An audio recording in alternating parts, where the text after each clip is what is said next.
simplesmente vai dizer o seguinte: esse papo de verdade, se tem verdade, se não tem verdade, ele vai dizer, não há fatos.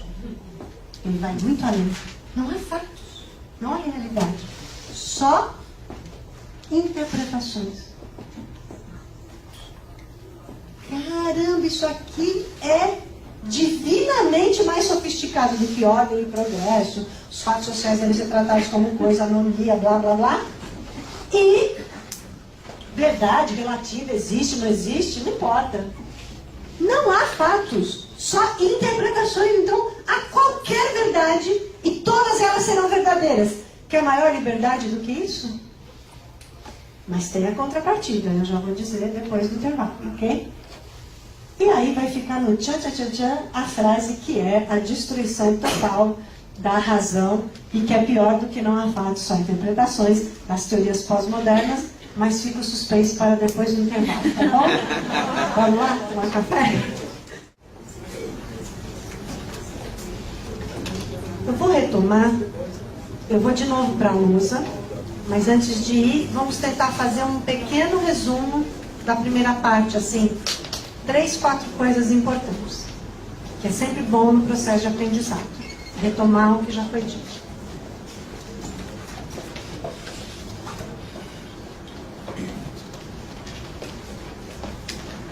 Estamos aqui tentando entender o mundo contemporâneo, certo? Não faria sentido estarmos aqui se não fosse isso. Para entendermos esse mundo contemporâneo, de um ponto de vista da teoria social e da praxis revolucionária, pode ver que eu jamais falei dessas coisas separadamente. Podemos estudá-las separadamente, mas na hora de falar delas, estamos sempre falando conjuntamente.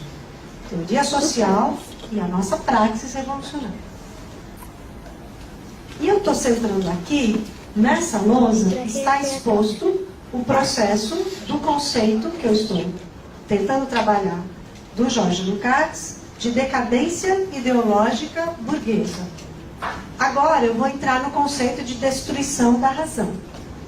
E depois no conceito de miséria da razão.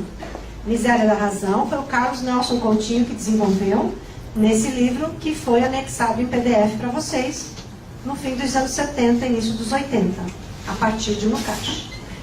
Carlos Nelson, depois disso, vai se voltar a estudos mais de ordem política e vai se especializar mais em Gramsci do que em Lukács, mas sempre dentro da linha do marxismo.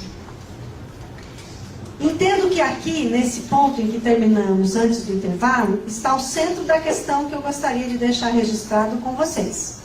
Nós estamos o tempo todo falando de ciência e ideologia no marxismo, mas antes de entrar na linha histórica de todos os marxistas, que é o que vocês estão tendo aqui no curso, a minha aula de hoje entra no âmbito do que veio no processo de gênese do marxismo. Ele não nasce do nada, ele nasce como resposta a uma contra-revolução burguesa. Do contrário, não teria existido a necessidade social do marxismo. Ok? Então é uma nova teoria revolucionária que vai ter também todas as suas nuances. Eu não estou nessas nuances, naquilo que a gente poderia dizer que vai surgir aqui, né, do iluminismo para cá. Evidente, durante todo o momento aqui você está tendo uma série de autores a partir do Marx, durante a existência do Marx e depois do Marx até hoje.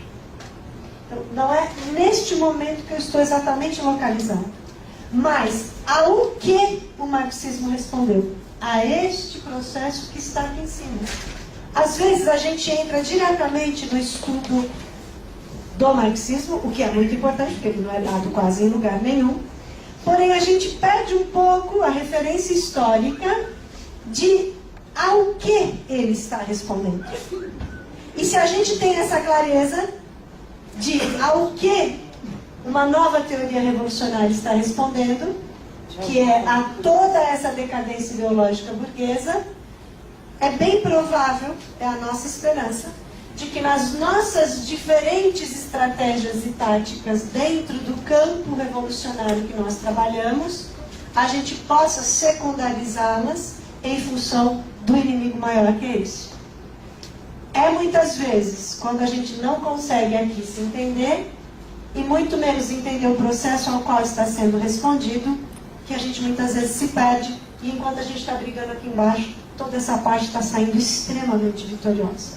Então é muito nessa direção estratégica que a minha aula está trabalhando. Eu vou agora começar a falar de alguns conceitos que a gente vai trabalhar nessa primeira parte da segunda parte da aula. E uma das questões que vocês mais vão ouvir agora é o conceito de metanarrativa. Vocês já ouviram com essa configuração? Metanarrativa, meta é para além, metafísico, metanarrativa, está fazendo aqui referência a uma narrativa, a um discurso que é amplo, geral e restrito e de totalidade. Se metanarrativa significa uma narrativa de totalidade, vocês acham que a pós-modernidade, nos termos em que eu venho discutindo com vocês desde hoje, 8h30, ela vai rejeitar ou ela vai assimilar as metanarrativas? Ela vai rejeitar. Metanarrativa não interessa nem para a pós-modernidade, mas ela é a que mais vai contestar, nem para o existencialismo, nem para o relativismo, nem para o positivismo. Mas vai havendo uma radicalização na fragmentação, na valorização de discursos fragmentados e uma rejeição de metanarrativas. Então, nessa segunda parte, a gente vai descer um pouco mais às particularidades teóricas e conceituais. E por que eu estou começando a segunda parte por aqui? Porque aqui está o centro da questão contemporânea. Porque sem que nós percebêssemos, enquanto humanidade que tenta lutar por um mundo que não seja esse, do capital que não trouxe liberdade, igualdade, fraternidade, e nos faz nos digladiar pela pura existência, foi nesse processo de decadência ideológica burguesa, nesse processo de tentar explicar o mundo de uma maneira não revolucionária, que a burguesia, atenção para isso, aqui está a armadilha, passou a construir novas categorias, novos conceitos dentro dessas teorias, que explicam o mundo. Sem dúvida, é uma explicação de mundo. É uma interpretação, como vai dizer o Nietzsche. Porém, sob a perspectiva de classe da burguesia.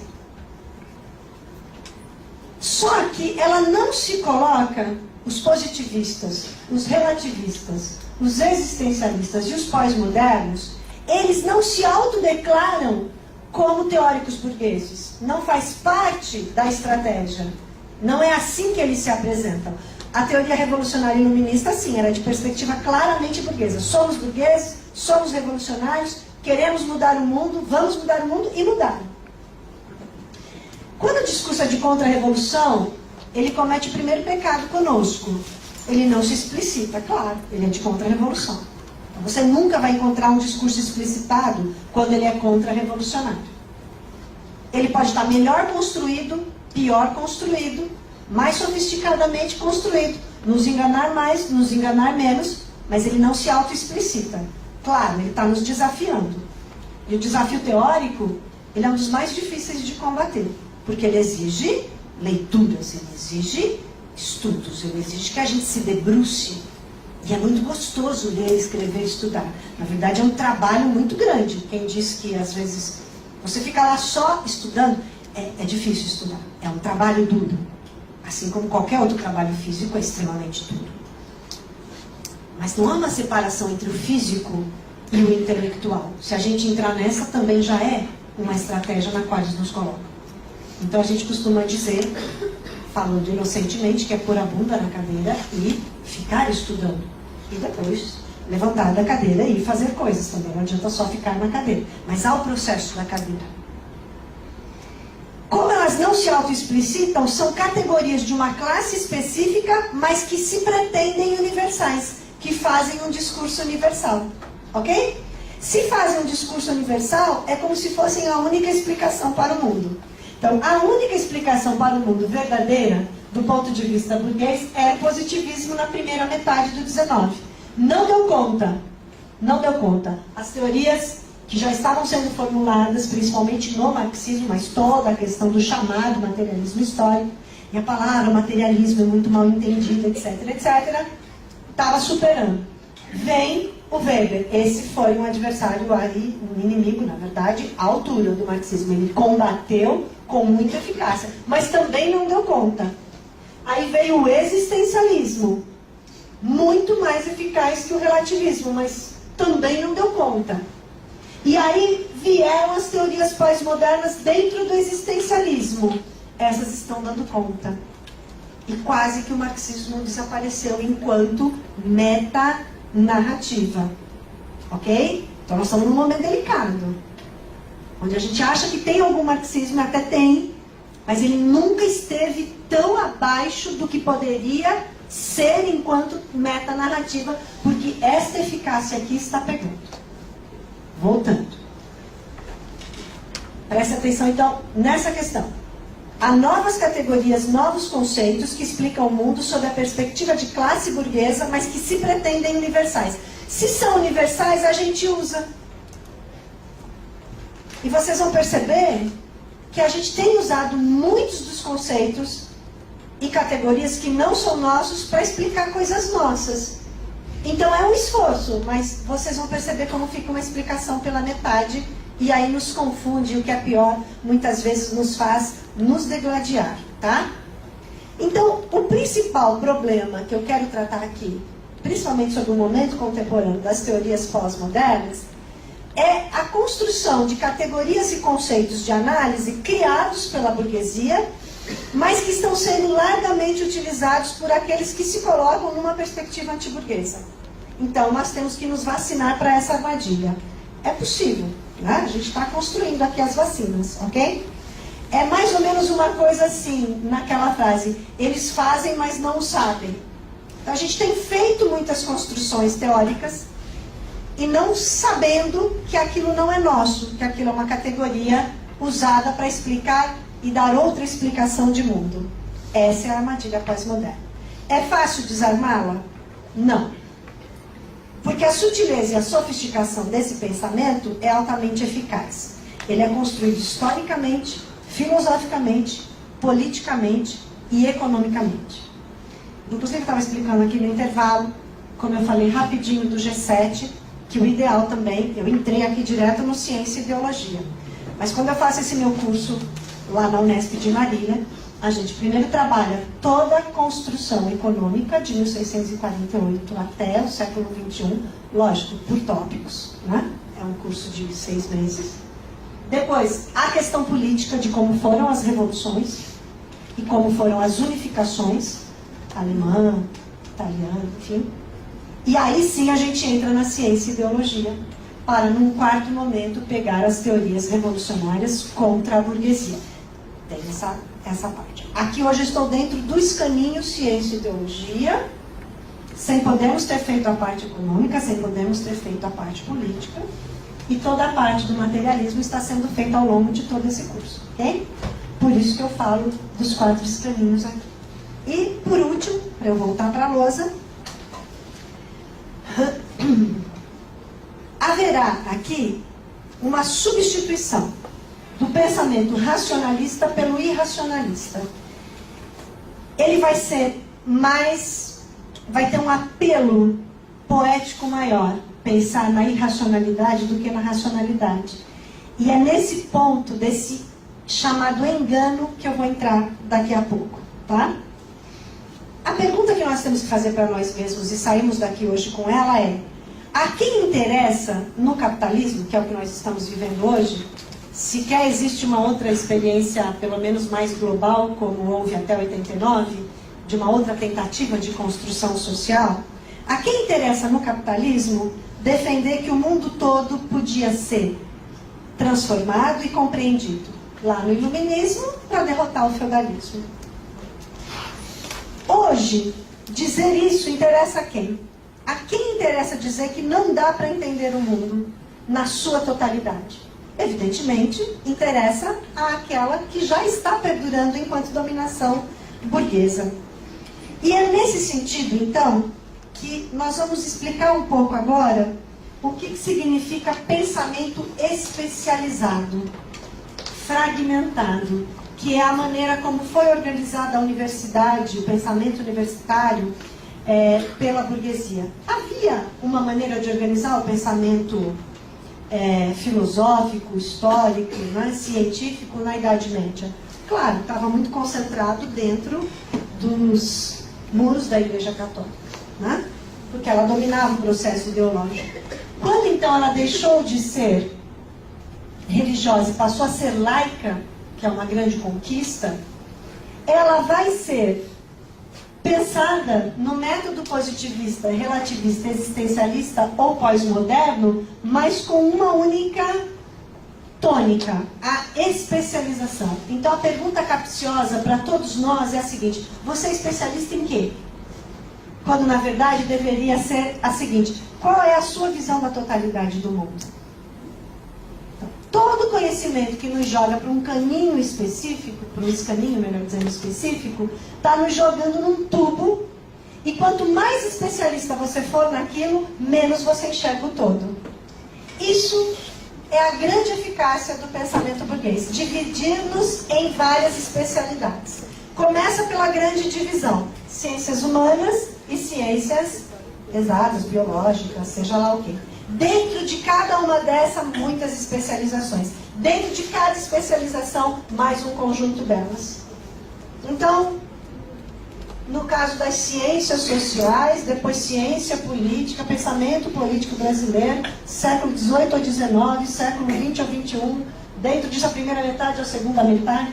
Então, você vai entrando no escaninho e tudo chama você para uma especialização. Então, essa é a primeira postura mecânica dessa reforma, tá? Mas não é isso que nos interessa agora. Interessa entender em que momento esta condução para o maio de 68, e aqui eu vou começar a falar das coisas mais polêmicas, tá bem? Como este momento do maio de 68, que vai acontecer aí, vai ter reflexão 69, 70, 71, 72, 73, até mais ou menos 75, um grande bloco, né? Pensem no Brasil nesse momento, já está na ditadura, mas pense no mundo. O mundo está esgotado em 2 projetos do Cone Norte.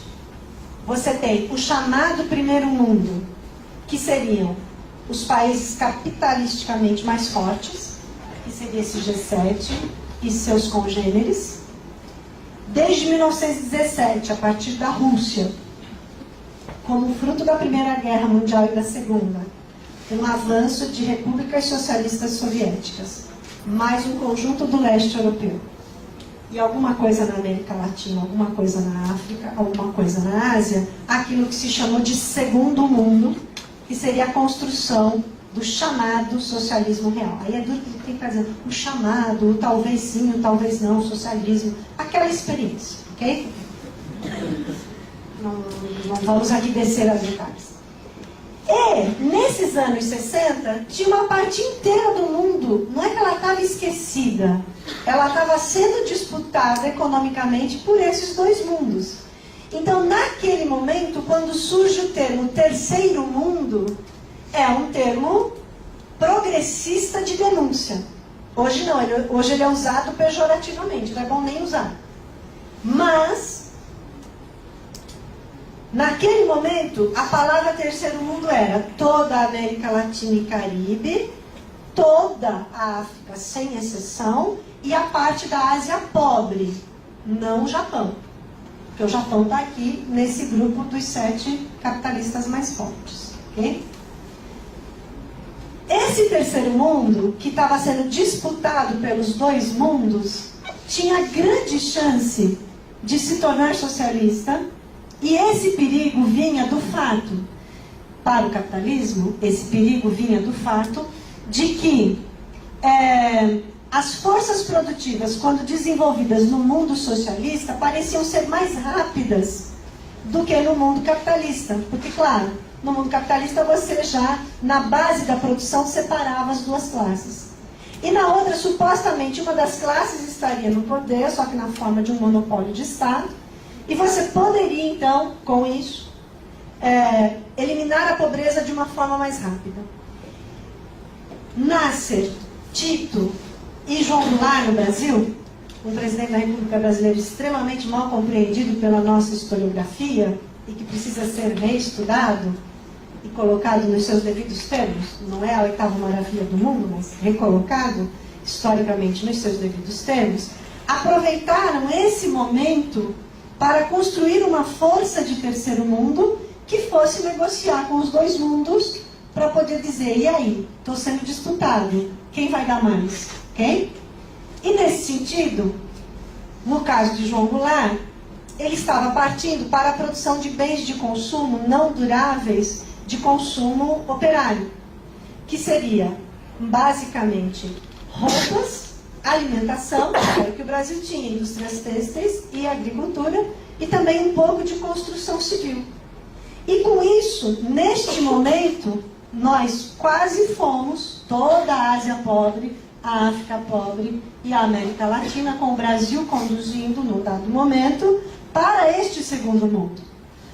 No entanto, as estratégias econômico e também filosóficas daquele G7 fortíssimo intervieram de modo decisivo e dos três blocos, América Latina, África e Ásia, o bloco mais desenvolvido economicamente, por causa do Vargas, era o Brasil dentro da América Latina. Por causa do Vargas, por um mero projeto de construir indústrias de base, certo? Foi o que ele fez de melhor naquele momento, com o alto preço que as camadas trabalhadoras pagaram, evidentemente. Mas era o país mais interessante. Então, por todo um planejamento que durou em torno de 17 anos após a guerra, ao final da Segunda Guerra Mundial, o Brasil recebeu a intervenção mais forte militar, naquele golpe único de um dia só, e que depois se espalhou por toda a América Latina, e vai se espalhando a repressão na África e na Ásia também. E aí o Segundo Mundo, em mais 68, 78, 80, mais 20 anos ele rui, que ele não tinha a condição de sobreviver, porque ele também ainda reproduzia capital, não vou entrar nesse aspecto. E aí esse mundo, de lá para cá, do 89, 91 para cá, que foi quando, como eu comecei minha aula de hoje, você tem, digamos assim, um regime único, que tem dificultado sobremaneira todas as nossas lutas que sejam contra a perspectiva do capital. Por que eu vim parar nisso? Porque agora vem a parte mais difícil de explicar da armadilha pós-moderna, e eu vou começar de novo pelo discurso racional. Só um instante.